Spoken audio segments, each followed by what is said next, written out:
Hello and namaskar everyone and welcome to the new episode of Demand and Supply Trading Course version 2। इस video series में जो कि एक complete trading course की complete demand and supply trading course की video series है, इसमें हमने अभी तक डिस्कस किया है कौन से कैंडलस्टिक्स पैटर्न्स को हम यूज़ कर सकते हैं एज अ बेस कैंडल और उनको यूज़ करके हम डिमांड जोन्स और सप्लाई जोन्स को मार्क कर सकते हैं। उसके बाद जो हम करंटली देख रहे हैं वो है जोन्स को इवैल्यूएट कैसे करते हैं, क्योंकि बहुत सारे जोन्स बनते हैं चार्ट्स पर, लेकिन सारे जोन्स चलने वाले नहीं हैं। कुछ चलते हैं, कुछ नहीं चलते हैं। तो जो भी हाई प्रोबेबिलिटी वाले जोन्स होते हैं उनको फिल्टर कैसे करते हैं। तो जो टेक्निक, जो मेथड्स मैं यूज़ करता हूँ वही मेथड्स मैं तुम लोगों को बता रहा हूँ जिनको तुम यूज़ करके जोन्स को इवैल्यूएट कर सकते हो।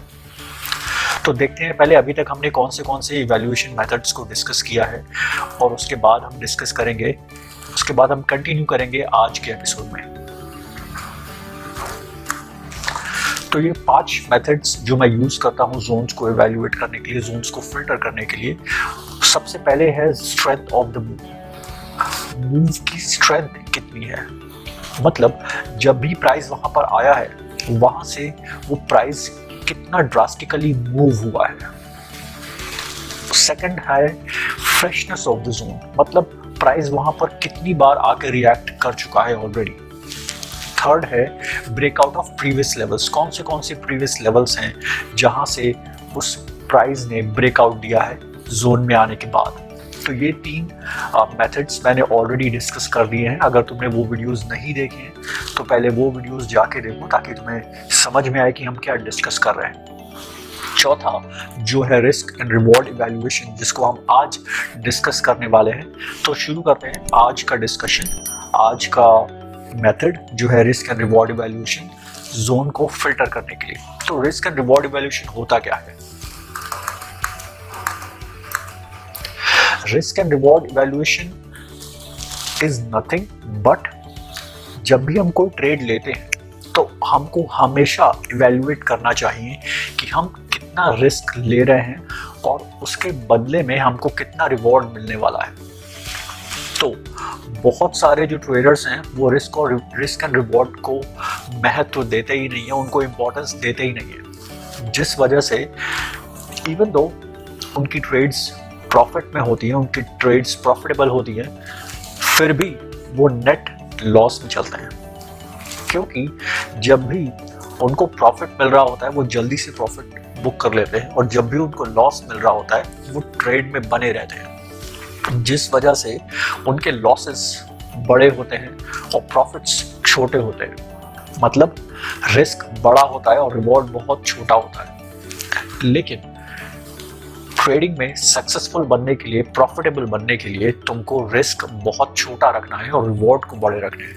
मतलब जब भी तुम्हारा लॉसेस हो तुम छोटे से छोटे लॉसेस में खत्म करके अपनी ट्रेड को निकल जाओ और रिवॉर्ड में जितनी देर तक तुम बने रह सकते हो ट्रेड में, जितना लंबा तुम ट्रेड को खींच सकते हो, रिवॉर्ड को खींच सकते हो, उतना बने रहना चाहिए। तो let us discuss risk and reward evaluation while marking और while evaluating demand and supply zones। तो चलते हैं चार्ट्स पर और वहाँ पे हम डिस्कस करेंगे कि क्या मैं कहना चाहता हूँ और तुम लोगों को क्या मेथड यूज करना है रिस्क एंड रिवॉर्ड को इवैल्यूएट करने के लिए।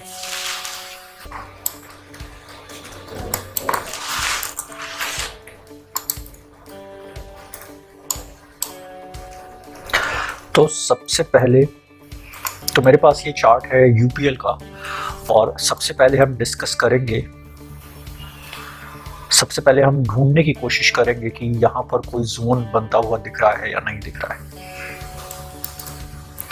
तो एक ये जोन बना था यहाँ पर जो ब्रेकआउट हो चुका है ऑलरेडी, जोन टूट चुका है ऑलरेडी। तो देखते हैं कि हम इस जोन को मार्क करते टाइम रिस्क एंड रिवॉर्ड को कैसे इवैल्यूएट करते हैं। तो जब भी हमको कोई जोन मार्क करना है, हमने ये सप्लाई जोन मार्क कर लिया, अब हमको देखना है कि स्ट्रेंथ ऑफ द जोन कैसी है। एक ड्रास्टिक मूव आया है तो स्ट्रेंथ तो अच्छी है, दूसरा था freshness of the zone, price यहाँ पर कभी नहीं आया तो फ्रेशनेस ऑफ द जोन भी टिक मार्क हो गया। तीसरा था ब्रेकआउट फ्रॉम प्रीवियस लेवल्स, तो हमको देखना है प्रीवियस लेवल्स पे कहीं ब्रेकआउट दिया है क्या इसने। तो ये मान लेते हैं प्रीवियस लेवल था, ये भी एक जोन था जिसको इसने ब्रेकआउट भी दिया है, तो ब्रेकआउट फ्रॉम प्रीवियस लेवल भी हो गया है। अब चौथा है risk and reward evaluation. Risk and reward evaluation में हम देखते हैं कि हम कितना रिस्क लेने वाले हैं। मोस्ट ऑफ द टाइम हमको इतना ही रिस्क लेना है, यहाँ पे एंट्री करनी है और यहाँ पे स्टॉप लॉस लेना है। तो अब हमारा टारगेट कितना होना चाहिए, 1:1, 1:2 या फिर 1:3।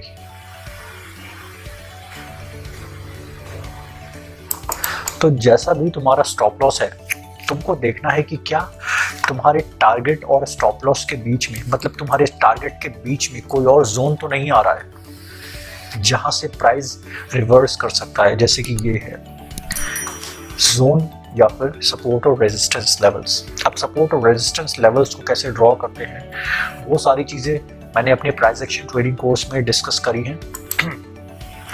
वो एक एडवांस ट्रेडिंग कोर्स है जिसमें मैं तुम्हें कैंडलस्टिक्स के बिहेवियर के बारे में, ट्रेंड को कैसे आइडेंटिफाई करते हैं, ट्रेंड लाइंस को कैसे ड्रॉ करते हैं, सपोर्ट और रेजिस्टेंस लेवल्स को कैसे ड्रॉ करते हैं, ट्रेडिंग स्ट्रैटेजीज मैं तुमको बताऊंगा प्राइस एक्शन की। तो वो सारी चीज़ें मैंने उस कोर्स में डिलीवर करी हैं, उस कोर्स में बताई हैं। If you want to enrol into the price action trading course, description में मैं अपनी सारी डिटेल्स डाल दूंगा, व्हाट्सएप नंबर डाल दूंगा। You can just WhatsApp me and I will share you with all the details of price action trading course.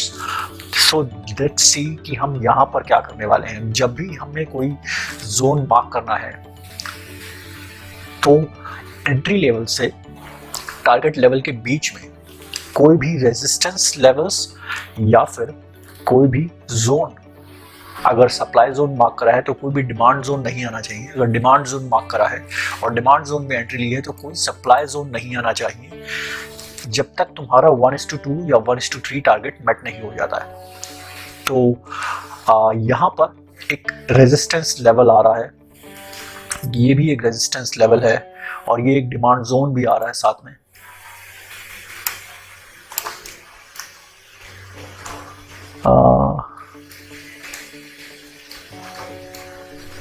देखो ये एक डिमांड जोन भी आ रहा है साथ में, छोटे टाइम फ्रेम में ये एक डिमांड जोन है। तो एक सप्लाई जोन के उल्टा एक डिमांड जोन आ रहा है और तुम्हारा 1:3 टारगेट या 1:2 टारगेट पूरा ही नहीं हो रहा, उसके पहले ही एक रेजिस्टेंस आ रहा है जो कि एक डिमांड जोन है। उसके बाद रेजिस्टेंस लेवल्स हैं यहाँ पर। तो ये एक साइन है कि तुमको ये वाले जोन में ट्रेड नहीं करनी है, तुमको ये वाले जोन को छोड़ना ही पड़ेगा क्योंकि तुम्हें अपना टारगेट ही नहीं मिलेगा। और जब तुम्हारे टारगेट नहीं मिलेगा, क्योंकि तुम मार्केट में डिमांड जोन और सप्लाई जोन को ड्रॉ करने नहीं आए हो, तुम मार्केट में पैसे कमाने आए हो और पैसे कमाने के लिए डिमांड जोन और सप्लाई जोन को मार्क करना एक मेथड है। एट द एंड तुमको प्रॉफिट चाहिए और यहाँ पर इस सप्लाई जोन में तुम्हारा वो प्रॉफिट का टारगेट मेट नहीं हो रहा है, तो इसलिए तुम ये वाला सप्लाई जोन को ट्रेड नहीं करोगे। तो अब देखते हैं कोई और सप्लाई जोन अगर हमें मिलता है तो। एक और ये सप्लाई जोन मुझे दिख रहा है यहाँ पर, ये एक सप्लाई जोन है, तो इसको इवैल्यूएट करते हैं।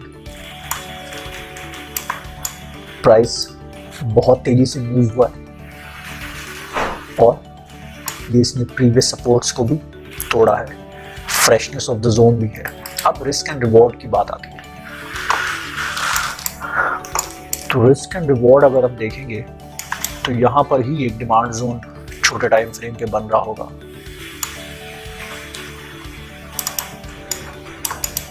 तो ये हमारा 1:2 टारगेट या 1:3 टारगेट पूरा ही नहीं हो रहा है, तो इस सप्लाई जोन को भी हमको छोड़ना पड़ेगा क्योंकि हमारे जो टारगेट्स हैं वो यहाँ पे मेट नहीं हो पाएंगे। ये भी एक सप्लाई जोन है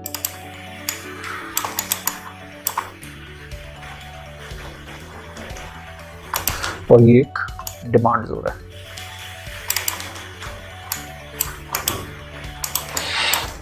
अब यहाँ पे अगर हम एंट्री लेंगे तो हमारा स्टॉप लॉस रहेगा यहाँ पर और टारगेट रहेगा इस डिमांड जोन से पहले। तो हमारा क्या रिस्क एंड रिवॉर्ड रहेगा, 1:3 का रिस्क एंड रिवॉर्ड रहेगा। तो हमारा रिस्क एंड रिवॉर्ड का एवेल्यूएशन तो मैच हो रहा है। आप देखते हैं कि move, strength of the move अच्छी है, ब्रेकआउट फ्रॉम प्रीवियस लेवल्स भी है। Freshness of the zone, price यहाँ पर कभी नहीं आया, पहली बार यहाँ पर आया था, या पहली बार यहाँ पर भी आया था, इसके बाद हमें 1:3 टारगेट मिला है। तो हमारे पास हमारी सारी कंडीशंस मैच हो रही हैं इस जोन में, इस सप्लाई जोन में। तो ये वाले सप्लाई जोन को हम डेफिनेटली ट्रेड करेंगे क्योंकि हमारी सारी कंडीशन जो है वो मैच हो रही हैं। तो रिस्क एंड रिवॉर्ड को ऐसे ही इवेल्युएट करा जाएगा जब भी हम जोन को मार्क करेंगे। तो और एक एग्जांपल देख लेते हैं। यहाँ पर भी हमने एक जोन मार्क कर लिया। अब पहला क्या है, स्ट्रेंथ ऑफ द मूव अच्छी है, ब्रेकआउट फ्रॉम प्रीवियस लेवल है, फ्रेशनेस ऑफ द जोन सबसे पहली बार यहाँ पर आया और हमने यहाँ पर ही ट्रेड ले ली। अब यहाँ पर ट्रेड लेने के बाद हमारा स्टॉप लॉस रहेगा यहाँ पर और टारगेट रहेगा ऑलमोस्ट यहाँ पर, जो कि कोई भी चीज़ें नहीं आ रही है बीच में 1:2 तक के लिए। टारगेट तो 1:3 तक भी गया है, लेकिन 1:2, 1:3 ये एक आइडियल रिस्क एंड रिवॉर्ड है जो हमको ट्रेड करने के लिए चाहिए ही चाहिए। तो 1:2 भी मैट हो रहा है, 1:3 भी मैट हो रहा है। ये ट्रेड एक अच्छी ट्रेड है जिसमें सारी कंडीशंस हमारी मैच हो रही हैं, तो हम इसको डेफिनेटली ट्रेड करेंगे। अब कोई और एग्जांपल देख लेते हैं। इन्फोसिस देखते हैं। डेली में तो बहुत गैप अप है इसमें, 1 आवर में देखते हैं क्या है। गैप अप गैप डाउन तो बहुत सारे हैं।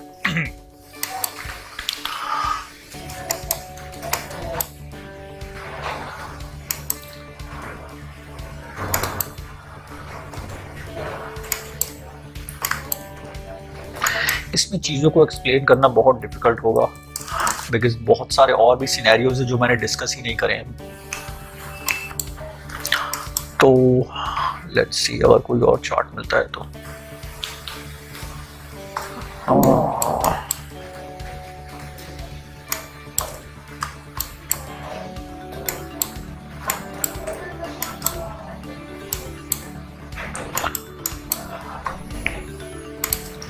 चलो इसको जोन को मार्क कर लेते हैं, सप्लाई जोन,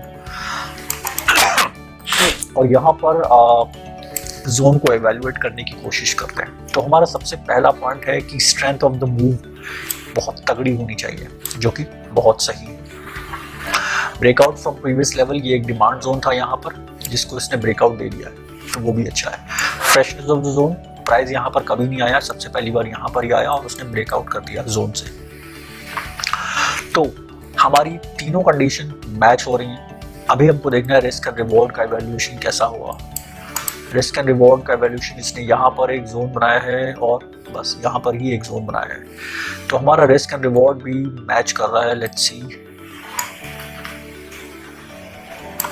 हमारा रिस्क एंड रिवॉर्ड भी मैच कर रहा है। तो ये कंडीशन, ये वाला जोन को हम डेफिनेटली ट्रेड करने वाले हैं, लेकिन हमारे जोन को इसने ब्रेकआउट कर दिया है। ब्रेकआउट के बाद क्या स्ट्रैटेजी होती है वो मैं तुमको बताऊंगा आने वाले वीडियोस में कि हमको ब्रेकआउट के बाद क्या करना है जब जोन से ब्रेकआउट हो जाए, हमारा स्टॉप लॉस हिट हो जाए। लेकिन हमारी जो कंडीशन है जोन को इवैल्यूएट करने की, वो सारी कंडीशन यहाँ पर मैच हो रही है। अब देखते हैं कोई और चार्ट। चलो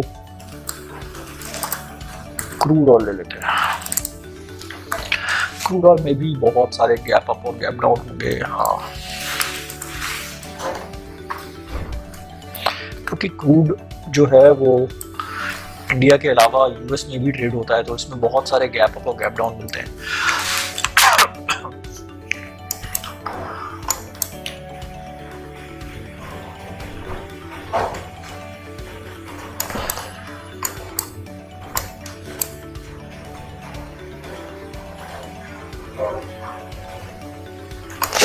देखो एक ये एनगल्फिंग पैटर्न बना है यहाँ पर, जिसको हम यूज करके जोन को मार्क करेंगे। और अब देखते हैं यहाँ पर जोन को इवेल्युएट करने की कोशिश करते हैं। एक ये जोन बन गया। अभी हमको स्ट्रेंथ देखनी है, तो स्ट्रेंथ तो बहुत अच्छी है, प्राइस बहुत ऊपर गया है। उसके बाद देखना है फ्रेशनेस ऑफ द जोन, उसके बाद देखना है ब्रेकआउट फ्रॉम प्रीवियस लेवल। तो ये एक प्रीवियस लेवल था, ये एक रेजिस्टेंस लेवल था जिसको इसने ब्रेकआउट दे दिया है। Freshness of the zone, price यहाँ पर कभी नहीं आया, पहली बार यहाँ पर ही आया। अब यहाँ पर इसने जोन में आते टाइम एक सप्लाई जोन बनाया, जो सप्लाई जोन ये है।